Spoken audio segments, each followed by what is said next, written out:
सचिन चौधरी के पास मुंबई ले जा रहा हूं आपको। अबू आजमी समाजवादी पार्टी के नेता उनके साथ जुड़ चुके हैं। ये विषय भी बात कीजिएगा अबू आजमी साहब से, क्या वो महाविकास आघाड़ी के अंदर हैं या नहीं है, और ये शपथ ना लेकर के क्या प्रूव करना चाहते हैं बाकी दल।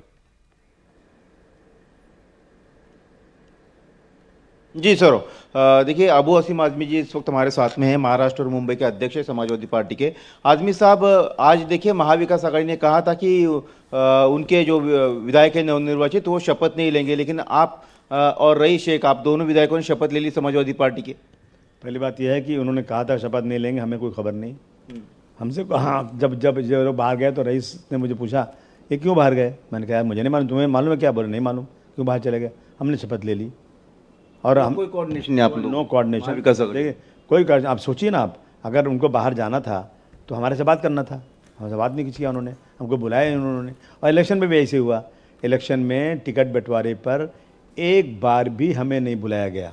अच्छा, मैं आपसे एक सवाल पूछता हूँ कि क्या आपकी पार्टी अब महाविकास आघाड़ी से बाहर जा रही है? देखिए ऐसा है कि टिकट नहीं मिले अपमान हो जाए, सब हम बर्दाश्त कर लेते हैं कि देश बड़ा है, पार्टी छोटी है। देश की गंगा जमनी तहजीब को बरकरार रखना चाहिए। देश में हर तरफ हर इंसान के साथ इंसाफ होना चाहिए, इसलिए हम अपना अपमान भी हम बर्दाश्त करने को तैयार थे। लेकिन अभी जो है इसलिए हम अलग से हो रहे हैं कि अभी उद्धव साहब ने कहा कि मैं हिंदुत्व के मुद्दे पर अटल हूँ, मैं हिंदुत्व के मुद्दे पर काम करूँगा। अपने वर्कर्स को कहा कि हिंदुत्व के मुद्दे को चलाओ। अच्छा, वहाँ तक आगे फिर 6 दिसंबर जितने इंसाफ पसंद लोग दुनिया में, नॉट मुस्लिम ओनली, हर धर्म के लोग 6 दिसंबर को ब्लैक डे मानते हैं, इसलिए कि बाबरी मस्जिद का डिमोलिशन दिन के उजाले में कर दिया गया बिना किसी कोर्ट के ऑर्डर के, गुंडागर्दी के बलबूते पर। और सुप्रीम कोर्ट के जज ने कहा कि 6 दिसंबर को बाबरी मस्जिद डिमोलिश करना एक क्रिमिनल एक्टिविटी थी, परंतु उस क्रिमिनल एक्टिविटी पे कोई केस नहीं हुआ, किसी को सज़ा नहीं हुई।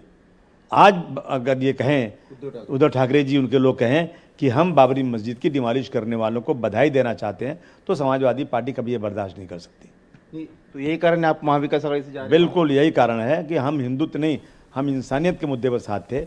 हम इस साथ में थे कि देश में धर्म के नाम पर किसी के साथ अलग व्यवहार नहीं होगा, धर्म के नाम पर हम सब एक साथ रहेंगे। लेकिन जब उन्होंने ये कह दिया, आजमी साहब, उद्धव ठाकरे जब मुख्यमंत्री थे तब उन्होंने मुख्यमंत्री रहते सदन में बयान दिया था कि अगर बाबरी शिवसैनिकों ने गिराई रहेगी तो हमें उस पर गर्व था। तब भी उनका ये स्टैंड था, तब भी वो बार बार ये कहते, महाविकास आघाड़ी में थे तब भी वो कह रहे थे कि हमने हिंदुत्व नहीं छोड़ा है, लेकिन तब आपको एतराज नहीं था, अब आपको एतराज होने लगा है। आपको याद नहीं क्या, हाउस में अकेला मैं ही था जिसने खड़ा होकर कहा था, उद्धव जी आप हमारे जख्म को हरा मत कीजिए, हम बाबरी मस्जिद के मसले को कोर्ट के फैसले के बाद भूल चुके हैं। हमने फैसले के बाद, हालांकि फैसला गलत था, मैं खुला कहता हूँ फैसला गलत था। जब जज साहब ने कहा कि 1949 की रात में बाबरी आपने विरोध किया था, लेकिन तब भी आप महाविकास आघाड़ी के साथ में थे ना? साथ में थे, आप ऐसे बैठे थे साथ में, कोई वोटिंग नहीं, कोई नहीं। ऐसा है ना कि हम चाहते थे, जब उन्होंने कहा था कि मैं 30 साल तक गलत लोगों के साथ था, छोड़ कर आया हूँ, एक स्टेटमेंट दिया, मैंने जवाब दिया उसका। उसके बाद जो है कांग्रेस ने, राष्ट्रवादी पार्टी ने, कोई बाहर हो गए। मैं इस मुद्दे पर साथ रह नहीं सकता हूँ, कैसे रह सकता हूँ?